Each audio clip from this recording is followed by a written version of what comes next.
যদি কোনো ব্যক্তি তার মাতা পিতাকে সম্মান করে, তার জীবদ্দশায়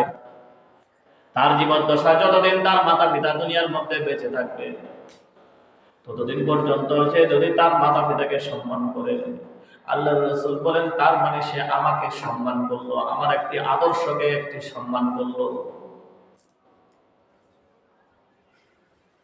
আর যদি মাতা পিতাকে অসম্মান করে, তার মানে সে আমার একটি আদর্শকে অসম্মান করলো। এই জন্য আল্লাহ রাসূল সাল্লাল্লাহু আলাইহি ওয়াসাল্লাম বলেন, তোমাদের মাতা পিতা যতদিন তোমাদের নিকট বেঁচে থাকবে, তোমরা কখনোই তোমার মাতা পিতাকে অসম্মান করতে পারবে না। কারণ মাতা পিতাকে সম্মান করা এটাও আমার একটি আদর্শ, আমার অনেকগুলো আদর্শের মধ্যে থেকে এটি একটি আদর্শ। তুমি যদি এই আদর্শটাকে তুমি তোমার বুকের মধ্যে লালন করে, তোমার জীবদ্দশায়, তোমার মা বাবার জীবদ্দশায় তুমি যদি তোমার মাতা পিতার খেদমত করে, তোমার মাতা পিতার সম্মান করে তোমার জীবনটা কাটিয়ে দিতে পারো, আল্লাহর রাসূলের এই আদর্শটা বাস্তবায়ন করার কারণে কাল কিয়ামতের ময়দানে, কঠিন হাসরের ময়দানে যখন তুমি বিপদের মধ্যে পড়ে যাবে, ওই সময় আল্লাহর রাসূল বলেন, আমি তোমাকে ওই সময় সুপারিশ করে, তোমাকে আমি ওই বিপদ থেকে উদ্ধার করে আমি তোমাদেরকে জান্নাতের মধ্যে প্রবেশ করিয়ে দিব। সে জুরাইজ হলো এই বাচ্চার বাবা। এই কথা বলার পরে এলাকাবাসী যখন শুনেছেন যে জুরাইজকে আমরা এত মহব্বত করি, আমাদের গাছের সর্বপ্রথম ফলটা আমরা তার জন্য নিয়ে আসি, ঘরের সর্বপ্রথম খাবারটা তাকে আমরা খাওয়াই, আর সেই কাজ করেছে। যখন এলাকাবাসী শুনছেন, তখন যাচাই বাছাই, এখন তো আমাদের যুগে এমন অহরহ হয়, আমরা যাচাই বাছাই করি না। কোনো একটা কথা যখন শুনি, আমরা কোনো একজন ব্যক্তির নামে যখন আমরা খারাপ কোন একটা কিছু দিতে চাই, আমরা চিন্তা করি والصلاة والسلام على من لا نبي بعده نحمده ونستعينه ونستغفره ونعوذ بالله من شرور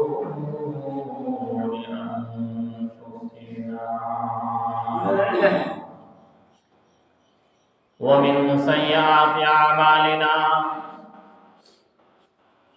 من يهد الله فلا مضل له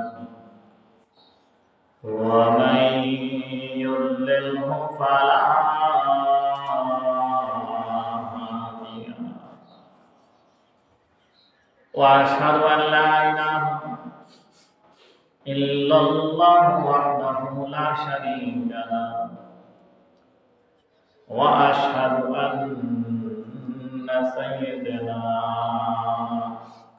وحبيبنا ومولانا محمدا عبده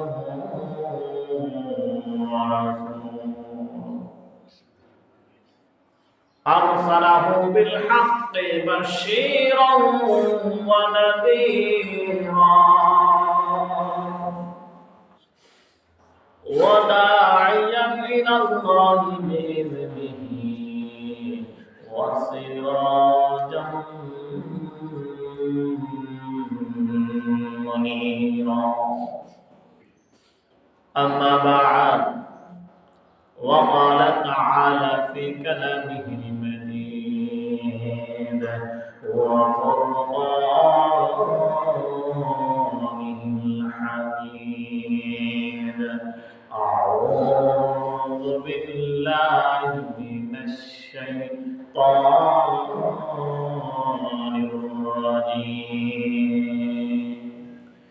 بسم الله الرحمن الرحيم. وقضى ربك ألا تعبدوا إلا إياه وبالوالدين إحسانا إما يبلغن عندك الكبر أحدهما أو كلاهما فلا تقل لهما أف ولا تنهرهما وقل لهما قولا كريما.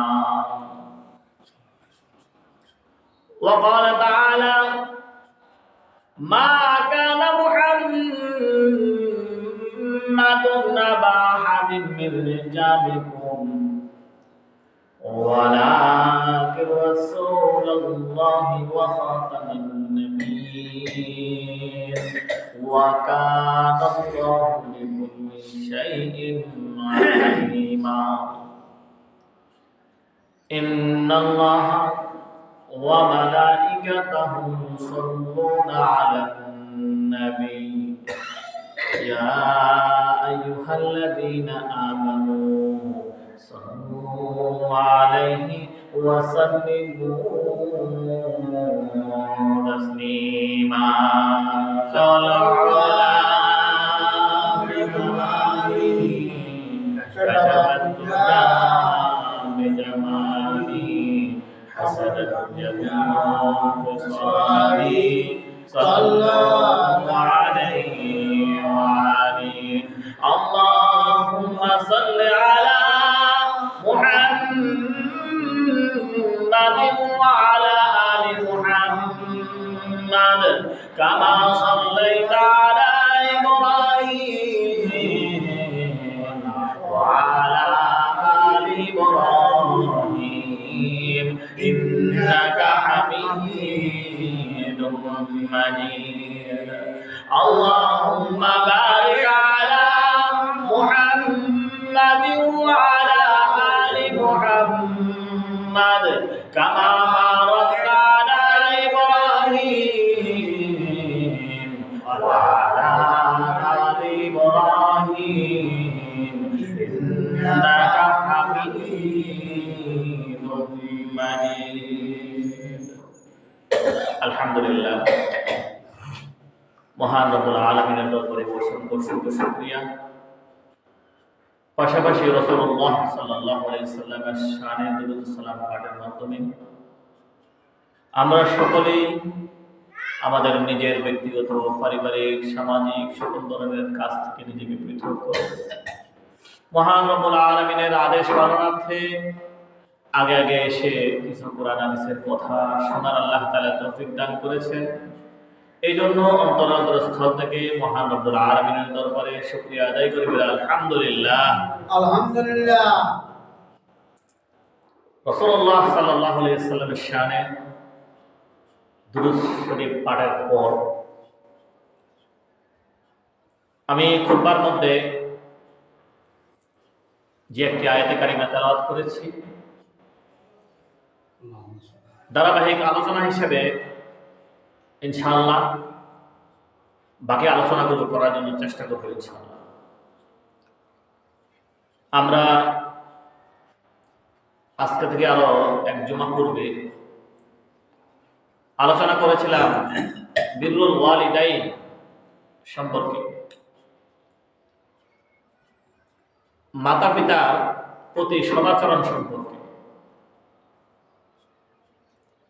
এই সদাচরণ সম্পর্কে আল্লাহ তাআলা কোরআন মাজিদের মধ্যে কতটুকু আল্লাহ তাআলা গুরুত্ব দিয়েছিলেন এই বিষয়ে আমরা আলোচনা করেছিলাম। এরপরে আমরা আলোচনা করেছিলাম সন্তানের প্রতি মাতা পিতার হক কয়টি। 14টি হক থেকে আমরা 7টি হক নিয়ে আমরা আলোচনা করেছি। যে 7টি হক সেটা হলো মাতা পিতা যখন ইন্তেকাল করে এই দুনিয়া ছেড়ে যখন পরকালে চলে যায়, এই দুনিয়া থেকে পরকালে চলে যাওয়ার পর সন্তানের প্রতি যে 7টি হক, সেই 7টি হক নিয়ে আমরা আলোচনা করেছি। আজকে আমরা যে বাকি 7টি হক নিয়ে আলোচনা করব সেটা হলো আপনার জীবদ্দশায় আপনার মাতা পিতা যতদিন আপনার মাথার উপরে ছায়া হিসেবে থাকবে, আপনার মাতা পিতা যতদিন বেঁচে থাকবে, বেঁচে থাকার আগ পর্যন্ত আপনাকে আপনার মাতা পিতার জন্য 7টি হক আদায় করতে হবে। আপনার প্রতি মাতা পিতার 7টি পাওনা রয়েছে। এই 7টি পাওনা নিয়ে আজকে আমরা আলোচনা করব। আল্লাহ রাসূল সাল্লাল্লাহু আলাইহি ওয়াসাল্লাম সাহাবায়ে কেরামকে উদ্দেশ্য করে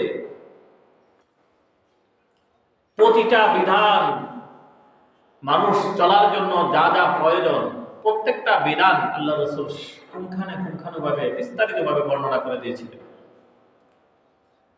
আল্লাহ রাসূলের অনেকগুলো আদর্শ থেকে এটি একটি আদর্শ যে মাতা পিতার খেদমত করা, মাতা পিতার প্রতি সদাচরণ করা। মাতা পিতার জন্য আল্লাহ রাসূল সাল্লাল্লাহু আলাইহি ওয়াসাল্লাম যে 7টি হক, আপনার জীবন দশায় মাতা পিতা বেঁচে থাকা অবস্থায় যে 7টি হক আল্লাহ রাসূল বর্ণনা করেছেন, এই 7টি হক আপনার জন্য পালন করা কর্তব্য। এই বিষয়গুলো নিয়ে আল্লাহ রাসূল সাল্লাল্লাহু আলাইহি ওয়াসাল্লাম হাদিসের মধ্যে বিভিন্ন ভাবে বর্ণনা দিয়েছিলেন। এর মধ্যে 1 নম্বর যে হকটি আপনার উপর পাওনা, আপনার মাতা পিতা আপনার উপর যে একটি হক পাওনা, সেটা হলো আজমত। আজমত অর্থাৎ আজমত বলতে সম্মান, মর্যাদা।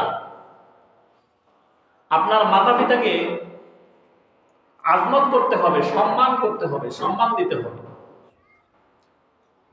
আপনার এমন কোন বাক্য আপনি বলতে পারবেন না আপনার মুখ দিয়ে যে বাক্য দ্বারা আপনার মাতা পিতার অসম্মান হয়। চাই সেটা আপনার মাতা পিতার সম্মানী হোক কিংবা অসম্মানী হোক। সম্মানী হলেও আপনি তাকে অসম্মান করতে পারবেন না, অসম্মানী হলেও আপনি আপনার মাতা পিতাকে অসম্মানী করতে পারবেন না। যেহেতু মাতা পিতা আপনার প্রতি এটা পাওনা, আপনার পাওনা আপনাকে পরিশোধ করতেই হবে।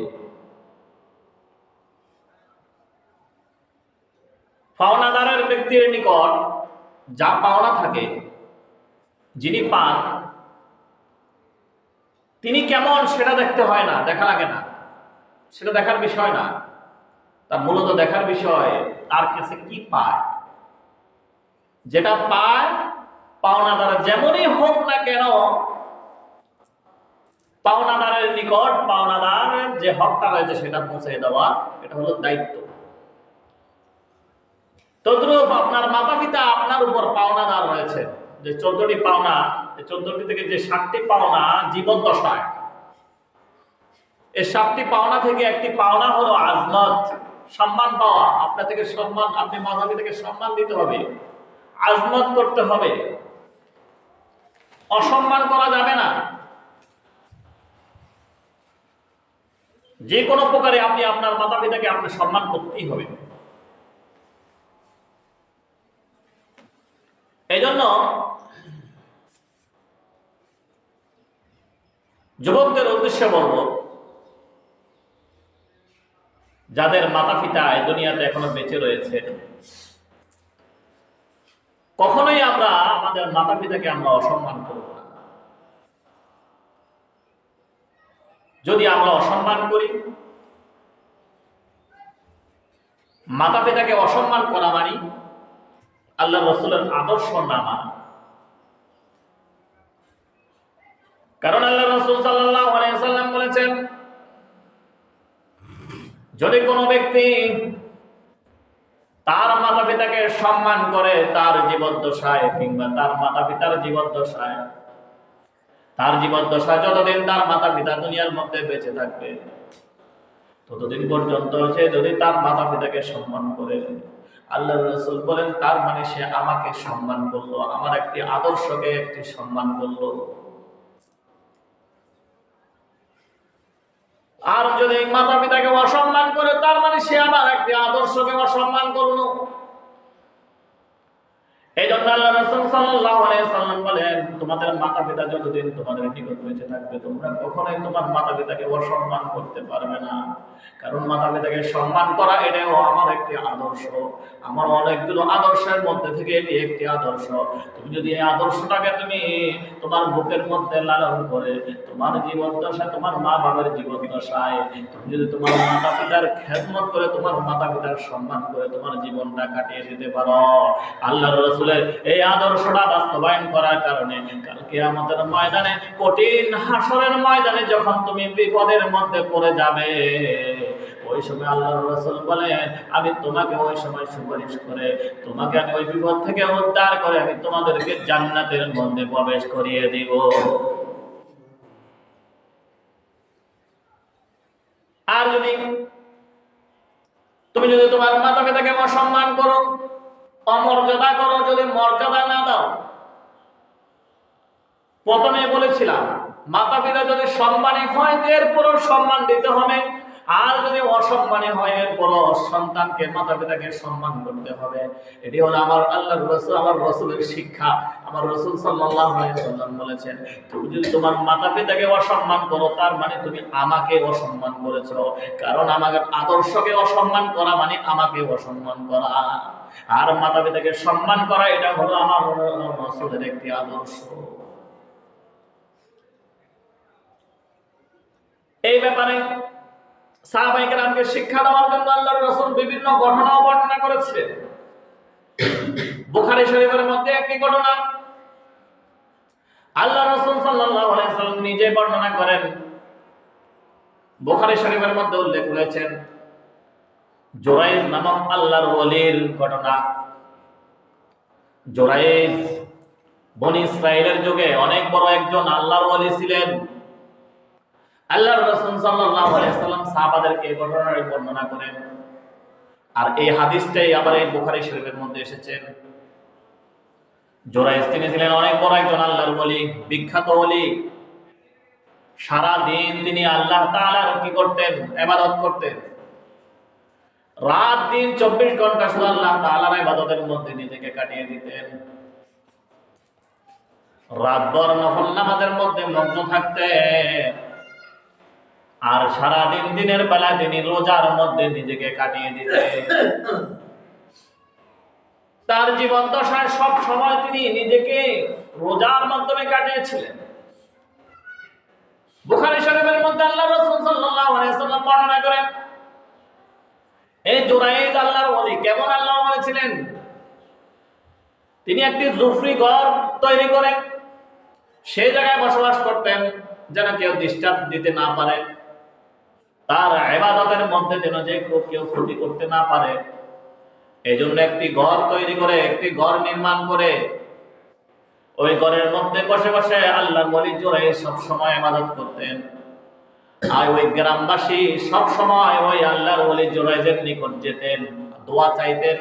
কারণ তিনি জুরাইজ ছিলেন বাস্তবে আল্লাহর ওলি, আর আল্লাহর ওলি থাকার কারণে যখন তার নিকট দোয়া চাইতেন তিনি যে দোয়া করতেন আল্লাহ তাআলার সঙ্গে সঙ্গে ওই দোয়া কবুল করে নিতেন। এই জন্য ওই এলাকার মানুষ গাছের যখন ফল ধরত সর্বপ্রথম যে ফলটা সেটাও ওই আল্লাহর ওলিকে নিয়ে হাদিয়া দিতেন। আল্লাহর ওলিকে এত মহব্বত করতেন এলাকাবাসী, যার কোনো সীমা ছিল না। তবে একদিন ওই আল্লাহর ওলি জুরাইজ রাত্রি বেলার নামাজরত অবস্থায় ছিলেন, নামাজ আদায় করতেছেন, নফল নামাজরত অবস্থায়। আল্লাহর ওলি জুরাইজের মা মনে মনে ভাবেন, আজকে অনেক দিন আমি আমার সন্তান জুরাইজকে আমি দেখি না, একটু দেখে আসি। জুরাইজকে দেখার জন্য ওই জঙ্গলের মধ্যে জুরাইজ যে জায়গায় ইবাদত করেছেন ওই ইবাদত খানার কাছে গিয়ে দরজার মধ্যে দাঁড়িয়ে ওই ইবাদত খানার দরজার মধ্যে টক টক করে কয়েকটি আওয়াজ দিলেন আর ডাকলেন, ও জুরাইজ, ও জুরাইজ, ও জুরাইজ, ও জুরাইজ। এইভাবে তিনটি ডাক দিলেন। প্রথম ডাক দিলেন, ডাক দেওয়ার সাথে সাথে ওই সময় জুরাইজ ছিলেন নামাজে অবস্থায়। জুরাইজ নামাজ আদায় করেন। নফল নামাজের মধ্যে, নফল নামাজের নিয়তের মধ্যে ছিলেন। এরপর যখন দ্বিতীয় আবার ডাক দেন, তখন সিজদায় রত অবস্থায় সিজদার মধ্যে আল্লাহ তাআলার সাথে কথোপকথন করতেছেন। জুরাইজ মনে মনে ভাবেন, আমার মা ডাকতেছেন, আর এই দিক দিয়ে আমি আল্লাহ তাআলার সাথে কথোপকথন করতেছি। নামাজের মাধ্যমে আমি নামাজ আদায় করছি, সিজদারত অবস্থায় রয়েছি। সল্লি ইয়া উম্মি ইয়া আল্লাহ, সল্লি ইয়া উম্মি। ও মাবুদ, একদিক দিয়ে আমার নামাজ, আরেক দিক দিয়ে আমার মা ডাকে আমাকে। জোরাইজ এই কথা বলে বলে মনে মনে ভাবতেছেন, আমার নামাজ আগে না আমার মার ডাক আগে? তবে জোরাইজ ছিলেন আবেদ, তবে তিনি কোনো আলেম ছিলেন না। আলেম না থাকার কারণে তার জ্ঞানের অভাব ছিল। তার এই জ্ঞানটা ছিল না যে নামাজরত, নফল নামাজরত অবস্থায় যদি কোনো ব্যক্তি নামাজের মধ্যে যদি দাঁড়ায়, তার মা বাবা যখন তাকে ডাক দেয়, তার জন্য করণীয় হবে তার নফল নামাজের ইবাদত ছেড়ে দিয়ে তার মাতা পিতার ওই ডাক দিয়েছে যে ওই ডাকের জবাব দেওয়া তার জন্য কর্তব্য। কিন্তু এটা আল্লাহর ওলি জুরাইজ জানতেন না, কারণ ইলম ছিল না। আবেদ ছিল, বুজুর্গ ছিল, তবে ইলমদার ছিল না। ইলমদার না থাকার কারণে, এই ইলমটা তার মধ্যে জানা না থাকার কারণে জুরাইজ সে মনে মনে ভাবতে থাকলেন, আল্লাহ তো বড়, আমি আল্লাহ তাআলার ইবাদত করছি, নামাজ আদায় করছি, আমি আল্লাহ তাআলার নামাজ বাদ দিয়ে আমি কিভাবে আমি আমার মাতা পিতা, আমার মা ডাক দিয়েছেন, আমার মায়ের ডাকে সাড়া দিব? তার মনের মধ্যে যেহেতু সৃষ্টিকর্তাই যে আল্লাহ তাআলাই বড়, সে আল্লাহ তাআলার এটাকে অগ্রাধিকার দিয়েছেন। তার ক্ষুদ্র জ্ঞানের যেটা বুঝে আসছে সে সেটা করেছিলেন। জুরাইজের মা তিনবার ডাকার পরে যখন জুরাইজ কোনো আওয়াজ দিলেন না, চলে গেলেন। বুখারী শরীফের মধ্যে আল্লাহ রাসূল সাল্লাল্লাহু আলাইহি সাল্লাম বলেন, পরের দিন জুরাইজের মা আবার এসেছেন। জুরাইজের সেই ঘরের মধ্যে আবার দরজার মধ্যে টপ টপ করে আওয়াজ দিলেন, জুরাইজ, ও জুরাইজ, জুরাইজ রে, তোর মা এসেছে তোর সাথে দেখা করার জন্য। ওই দিনও জুরাইজ ঘটনাক্রমে ওই দিনও নামাজে অবস্থায় ছিল। আল্লাহর কি হুকুম! জুরাইজ নামাজ আদায় করেন। ওই দিনও জুরাইজ মনে মনে ভাবতে রয়েছেন, হায় রে, আমার মা তো আজকে আবার এসেছে, তবে আমি তো এখনো নামাজের মধ্যে রয়েছি। সল্লি ইয়া উম্মি, ইয়া আল্লাহ, আমার নামাজ আগে না আমার মার ডাক আগে? এই জন্য আল্লাহ তাআলাকে অগ্রাধিকার দিতে গিয়ে অবশেষে তার জ্ঞান না থাকার কারণে দ্বিতীয় দিন একই কাজ করলেন, মায়ের ডাকে সাড়া দিলেন না। তৃতীয় দিন মা আবারও আসলেন, আবারও ডাক দিলেন। এইভাবে একদিন, 2 দিন, 3 দিন পর্যন্ত জুরাইজের মা আসলেন, জুরাইজকে ডাক দিলেন, কিন্তু জুরাইজ তৃতীয় দিনও পর্যন্ত জবাব দিলেন না। জবাব না দেওয়ার কারণে জুরাইজের মা রাগান্বিত হয়ে গেলেন। মনে মধ্যে কষ্ট নিয়ে এসেছেন, এনে বলতেছে, হে জুরাইজ, 3 দিন হয়ে গিয়েছে, আমি 3 দিন পর্যন্ত তোমার কাছে এসেছি তোমাকে ডাকার জন্য। তোমার মার মুখটা কি একটাবার দেখার জন্য তোমার মনে চায় না? যা, যেহেতু তোর মার মুখ যখন দেখতে চাস না, তুই বেশ্যা মেয়ের মুখ দেখি যা, বলে মা এই কথাটা বলে ফেলেছে। মারও এটা জানা ছিল না যে আমি আমার সন্তানের জন্য যে আমি যে কথাটা আমি উচ্চারণ করব সেটা যে আল্লাহ তাআলার আরশের মধ্যে যে সঙ্গে সঙ্গে লেগে যাবে, সেটা মাও জানতেন না। এই জন্য বলবো, বর্তমান যুগের আমাদের মা বাবা যারা রয়েছেন, সন্তানকে কথা বলতে হুঁশিয়ার। এমন কোনো কথা বলবো না যে কথার কারণে আপনার সন্তান বড় কোনো বিপদের মধ্যে পড়ে যায়। কারণ মাতা পিতার অবাধ্য হতে পারবে না, মাতা পিতার মনে আঘাত দিতে পারবে না। কোন শুধু হাদিসের মধ্যে নয়, কোরআনের মধ্যে রয়েছেন, অসংখ্য জায়গায় রয়েছেন। এই জন্য যদি আপনি যদি কোনো প্রকারে যদি আপনার সন্তানের প্রতি রাগান্বিত হয়ে যদি কোনো একটি বদদোয়া যদি আপনার সন্তানকে আপনি দিয়ে দেন, সঙ্গে সঙ্গে আপনি বদদোয়া দিতে দেরি, মাতা পিতা মুখ দিয়ে কথাটা বাহির করতে দেরি হবে, আল্লাহ তাআলার আরশের মধ্যে গিয়ে লাগতে দেরি হবে না। এই জন্য সন্তানকে সন্তানের উদ্দেশ্যে কোনো কথা বলতে খুব হুঁশিয়ার। জোরাইদের মা জানতো না, না জানার কারণে বদদোয়া দিয়ে ফেলেছেন তৃতীয় দিন। ও জোরাই, 3 দিন এসেছি আমি তোমাকে ডাকার জন্য, যেহেতু তুমি আমার মুখ দেখতে চাও না, যাও যাও তুমি বেশ্যা মহিলার মুখ দেখিও। এর পরের দিন ওই জঙ্গলের মধ্যে একজন বসবাস করতেন, একজন বেশ্যা মহিলা। আল্লাহর যেমন মার মুখ দিয়ে কথা বাহির করতে দেরি, কবুল হতে দেরি হলো না। বুখারী শরীফের মধ্যে উল্লেখ আছে, ওই বেশ্যা মহিলা মনে মনে চেয়েছিল যে সকলে বলে যে জোরাইদ অনেক বড় একজন বুজুর্গ, তাকে একটা পরীক্ষা করে দেখি। পরীক্ষা করার জন্য জোরাইদের নিকট গেলেন, যাই জোরাইদকে বললেন, তার লাবণ্য যে রূপ সেটা জোরাইদকে দেখিয়ে বললেন, আসো তুমি আমার কামনা বাসনা পূরণ করো। কিন্তু জোরাইদ কি দিলেন না, সাড়া দিলেন না। তাকে বিভিন্ন নসিহত করলেন, সাথে সাথে কিছু কঠোর ভাষায় কিছু কথা বললেন। তার একটা রাগ এসে গিয়েছে। রাগ এসে যাওয়ার কারণে সে প্রতিশোধ নেওয়ার জন্য প্রতিশোধ পরায়ণ হয়ে গেলেন। অবশেষে সে বেশ্যা মহিলা, যেহেতু বেশ্যা, তার কুকর্মের কারণে তার গর্ভের মধ্যে সন্তান এসে গিয়েছেন। অন্য একজন রাখালের সাথে সে মেলামেশা করার কারণে তার গর্ভের মধ্যে সন্তান এসে গিয়েছেন। কিছুদিন যাওয়ার পরে যখন তার দুনিয়ার মধ্যে যখন তার সন্তান জন্ম লাভ করেন, ওই বেশ্যা মহিলাকে এলাকাবাসী সকলে মিলে ধরেন, তোমার তো স্বামী নেই, তাহলে তোমার সন্তান আসলো কোথা থেকে? এই প্রশ্ন যখন করলেন তখন বললেন, এই বাচ্চার স্বামীকে বলো, তুমি যেরকম শাস্তি পাবে ওই রকম তোমার বাচ্চার বাবাকেও শাস্তি দিতে হবে। তোমার যেহেতু স্বামী নাই, তাহলে বাচ্চার বাবাকে। ওই বেশ্যা মহিলা কোনো দিকে না তাকাইয়া সঙ্গে সঙ্গে বলে দিলেন, ওই যে তোমরা যাকে কি করো, যার নিকট দোয়া চাও, সে জোরাইদ হলো এই বাচ্চার বাবা। এই কথা বলার পরে এলাকাবাসী যখন শুনেছেন যে জোরাইদ, জোরাইদকে আমরা এত মহব্বত করি, আমাদের গাছের সর্বপ্রথম ফলটা আমরা তার জন্য নিয়ে আসি, ঘরের সর্বপ্রথম খাবারটা তাকে আমরা খাওয়াই, আর সেই কাজ করেছে। যখন এলাকাবাসী শুনছেন তখন যাচাই বাছাই, এখন তো আমাদের যুগে এমন অহরহ হয়, আমরা যাচাই বাছাই করি না। কোনো একটা কথা যখন শুনি, আমরা কোনো একজন ব্যক্তির নামে যখন আমরা খারাপ কোনো একটা কিছু দিতে চাই, আমরা চিন্তা করি না, যাচাই বাছাই করি না, শোনার সাথে সাথে আর কোনো সুযোগ নাই, জোরাইদকে ধরো। সঙ্গে সঙ্গে এলাকাবাসী পরের দিন জোরাইদের সেই ইবাদতখানাটা ভেঙে দিলেন। শুধু ভেঙে দিয়ে এখান তখন সেখানে আগুন ধরিয়ে দিলেন, আগুন ধরিয়ে ফুরে দিলেন, আর জোরাইদকে কলার ধরে বাইরে নিয়ে আসলেন।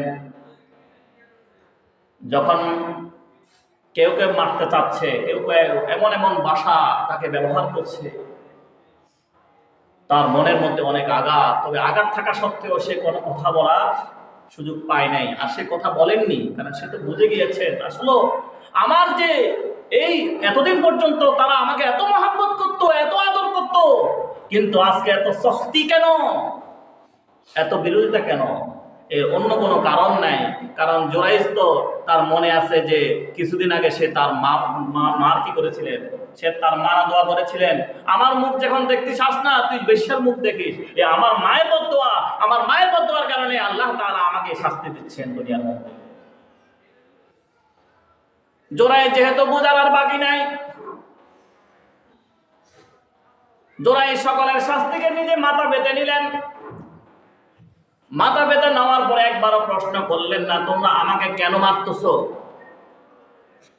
মায়ের খাওয়ার পরে সব কিছু যখন শেষ হয়ে গিয়েছে, এরপরে সকলকে ডাক দিচ্ছেন, ও এলাকার যুবক, তোমরা কেন আমাকে আঘাত করতেছো?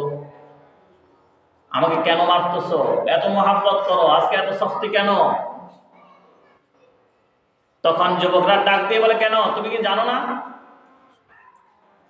তুমি ওই বেশ্যা মহিলার সাথে কুকর্মে লিপ্ত ছিলে? এই সন্তানটা কার? জোরাইদ ডাক দিয়ে বলেন, কোন সন্তান? বলে যে এই যে দুধের শিশুটা। বলে শিশুটাকে নিয়ে আসো। যা হওয়ার তা আগে হয়ে গেলেন। এরপরে ওই সন্তানকে নিয়ে আসা হলো। বুখারী শরীফের মধ্যে আল্লাহর রাসূল সাল্লাল্লাহু আলাইহি সাল্লাম এইভাবেই বর্ণনা করেন। জুরাইজ তখন এই সন্তানকে ডাক দিয়ে বলেন, ও দুধের শিশু, আমি জানি তুমি কথা বলতে পারো না, তবে তোমাকে দিয়ে আমাকে আজকে আমার উপর, আমার চরিত্রের উপর আঘাত হানা হয়েছে। তুমি যদি আল্লাহ তাআলার সৃষ্টিকৃত হয়ে থাকো, আর আমি যদি আল্লাহ তাআলার ওলি হয়ে থাকি, আমি যদি আল্লাহ তাআলার বান্দা যদি হয়ে থাকি, তাহলে তুমি তোমার জবান দিয়ে উচ্চারণ করে দাও তুমি কার ছেলে। বুখারী শরীফের মধ্যে উল্লেখ আছে, ওই বাচ্চা ওই সঙ্গে সঙ্গে জুরাইজের কোলের মধ্যে থেকে থাকা অবস্থায় বলে দিলেন, তোমরা জুরাইজকে আর মেরো না, জুরাইজ আসলে আল্লাহর ওলি, আমি কিন্তু জুরাইজের সন্তান না, আমি বললাম ওই পাহাড়ের ওই রাখালের সন্তান। সকলে তখন আশ্চর্যিত হয়ে গেল। সকলে জুরাইজের পায়ে ধরল, ও আল্লাহর ওলি, আমরা বুঝিনি, না বুঝে আমরা ভুল করে ফেলেছি, আমাদেরকে ক্ষমা করে দিন। আর আল্লাহর ওলি ডাক দিয়ে, জুরাইজ ডাক দিয়ে বলেন, না না, তোমাদের কোনো দোষ নাই, দোষ হলো সব আমার। আসলে তোমরা আমাকে মেরেছো এমন নয়, তোমরা আমার সাথে বেয়াদবি করেছো এমন নয়, এটা আল্লাহ তাআলা করিয়েছেন। কারণ আমি আমার মার ডাক শুনি নাই বিদায় আমার মা আমাকে বদদুয়া দিয়েছিলেন। আমি কোনো অন্যায় না করা সত্ত্বেও যেহেতু আমার মা আমাকে বদদুয়া দিয়েছিলেন, ওই বদদুয়াটা আমার উপর করেছে। এই জন্য বলবো, যারা যুবক রয়েছেন, আমরা আমাদের মাতা পিতাকে আমরা সম্মান করব, মর্যাদা দিব, অসম্মান করব না। যদি অসম্মান করি, একদিন না একদিন আমাকে লাঞ্ছিত হতে হবে, দুনিয়ায় থাকা অবস্থায় লাঞ্ছিত হতে হবে, পরকালে তো হবেই হবে। জুরাইজ যদি ওই দিন আলেম হতো, যদি জ্ঞান থাকতো, তাহলে এই বিপদের মধ্যেও পড়তো না। এই জন্য আমাদেরকে আমল করতে হলে আগে সর্বপ্রথম আমাদেরকে কি শিখতে হবে? জ্ঞান অর্জন করতে হবে, ইলম শিখতে হবে, দ্বীনি জ্ঞান থাকতে হবে আমার নিকট। আমার দ্বীনি জ্ঞান না থাকার কারণেও আমাকে অনেক সময় অনেক বিপদের মধ্যে পড়তে হবে। জুরাইজ কিন্তু আল্লাহর ওলি ছিলেন। সে যদি আল্লাহর ওলির পাশাপাশি যদি জ্ঞানী হতেন, আলেম হতেন, তাহলে এই বিপদের মধ্যে পড়তেন না। কারণ তিনার জানা থাকতো যে মার ডাক আগে না নামাজ, নফল নামাজ আগে। শুধু তাই নয়, আর অনেকগুলো মাসালা হাদিসের মধ্যে তো আল্লাহ রাসূল বলে দিয়েছেন যে 1000 আবেদ একজন আলেমের সমান, একজন ইবাদতওয়ালা আলেমের সমান হবে না। তবে হ্যাঁ, শর্ত আছে। আবার কোন আলেম? শুধু আলেম হলে হবে না, আলেমের পাশাপাশি ইবাদতওয়ালা আলেম হতে হবে। ইবাদত গুজার একজন আলেমের সমান 1000 আবেদও একজন আলেমের সমান হবে না। যেরকম আমাদের মারা যখন একটা বাচ্চা, আমরা নামাজ পড়ি, একটা বাচ্চা সামনের দিকে হাঁটতেছে, হেঁটে হেঁটে আগুনের দিকে চলে যাচ্ছে। আপনি যদি ফরজ নামাজ যদি আপনি পড়ে থাকেন, আপনার কর্তব্য কি হবে? যারা আবেদ, যাদের জ্ঞানটা নাই, তারা মনে মনে ভাববে কি, আর আমার বাচ্চাকে তো আমি দেখতেছি না, আমি নামাজে দাঁড়ায় রয়েছি, আমি আল্লাহ তাআলার সামনে দাঁড়িয়েছি, আল্লাহ তাআলার অবাধ্য কিভাবে হব? কিন্তু না, মাসালা এটা বলে না, হাদিসে এটা বলে না। হাদিসে বলে না, তুমি আগে তোমার বাচ্চাকে ধরো, তারপর তুমি নামাজ ছেড়ে দাও, নামাজ ছেড়ে তোমার বাচ্চার জীবন বাঁচাও, এরপরে তুমি আবার পুনরায় নামাজ পড়ো। এই জন্য আমল করতে হলে আপনাকে আমলগুলো সম্পর্কে জ্ঞান আপনাকে থাকতে হবে। জ্ঞান যদি না থাকে, আপনি সহিহ আমল কখনোই করতে পারবেন না। আপনাকে ধোঁকা দেওয়া একেবারেই সহজ হয়ে যাবে। আজ দেখা যায় আমাদের সমাজের মধ্যে আমাদেরকে ধোঁকা দেয়, এক একজন এক এক ধরনের কথা বলে ধোঁকা দেয়। কি জন্য? আপনার নিজের কারণে, নিজের জ্ঞান না থাকার কারণে। বাজারে যখন যান, 1 নম্বর সয়াবিন তেল কোনটা ফাউমেল সেটা যাচাই বাছাই করে আনতে পারেন, কিন্তু দ্বীনের জ্ঞানগুলো যাচাই বাছাই করতে পারেন না। আপনি চেষ্টা করেন না? আল্লাহ পাক রব্বুল আলামিন আমাদের সকলকে আমল করার তৌফিক দান করুক। ওয়া আখির দাওয়ানা আলহামদুলিল্লাহি রাব্বিল আলামিন।